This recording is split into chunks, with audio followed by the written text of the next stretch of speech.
American historian Gary Gerstle wrote a book called The Rise and Fall of the Neoliberal Order. He said essentially it's over. And you might think with the change of government in Britain, there might be some renewed recognition of the public good. A recognition that an over-reliance on markets is not the way to improve society and improve health.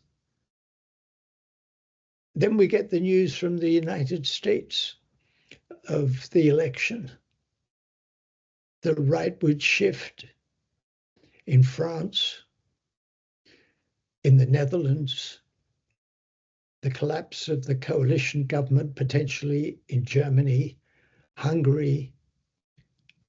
Really troubling. It's possible to be depressed about the future and say the prospects don't look good. The reason I'm not depressed is because of what we've been doing. When we launched the report of the WHO Commission on Social Determinants of Health, we said we wanted to create a social movement for social determinants and health equity. Just look at what's been going on in the United Kingdom.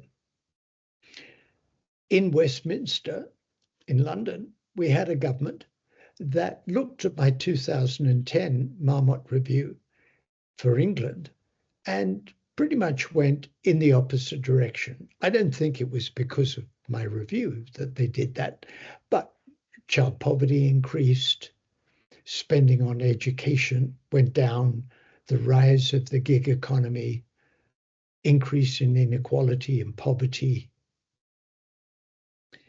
disinvestment in insulation of homes, a housing crisis, environmental issues. It was all going the wrong way. Possible to be quite depressed. But I'm not, despite all of the negative stuff swirling about. Why? Because we've been working with communities.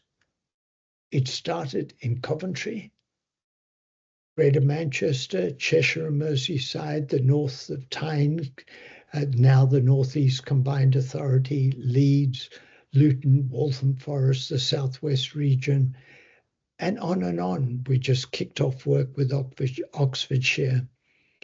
And I came to the first in-person meeting of Public Health Scotland in Glasgow in December 2023. And the chief executive of the Scottish government mused that perhaps Scotland should become a Marmot country. And we've just kicked off 2 years of work with Public Health Scotland to advise about national strategy on social determinants and health equity for Scotland, and to work with 3 places initially that will be Marmot places in Scotland.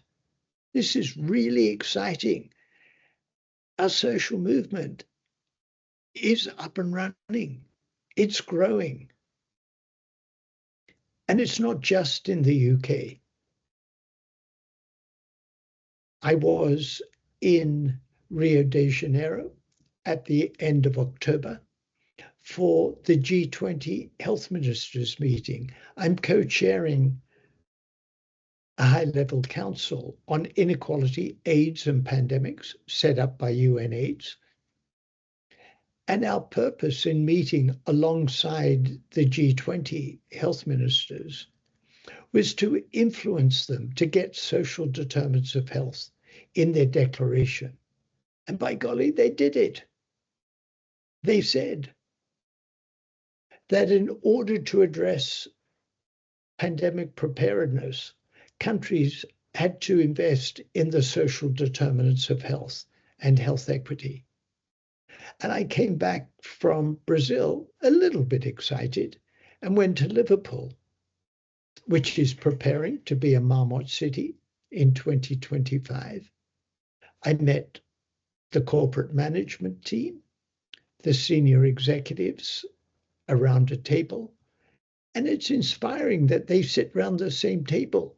It's much harder to do in national government, to have the people concerned with early childhood, with adult social care, with housing and environment, all sitting around the same table, telling me what they're doing to address these issues of social determinants and health equity. And then went and met with the public health people in Liverpool, and then with the voluntary and community sector of what they're doing to improve housing, to help people with their economic problems.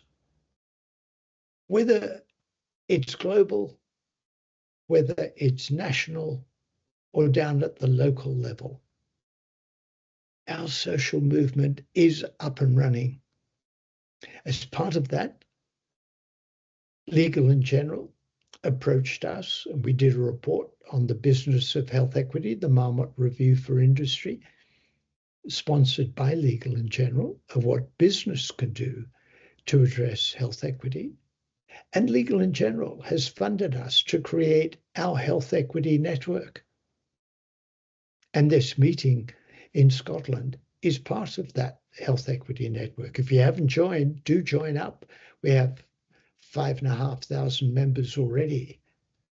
Whatever's happening nationally or globally, committed people working close to the conditions in which people are born, grow, live, work, and age can make a real difference to reduce health inequalities and advance health equity. I'm delighted that you're meeting today. I'm only sorry that I'm not there in person, but wow, we can make a difference.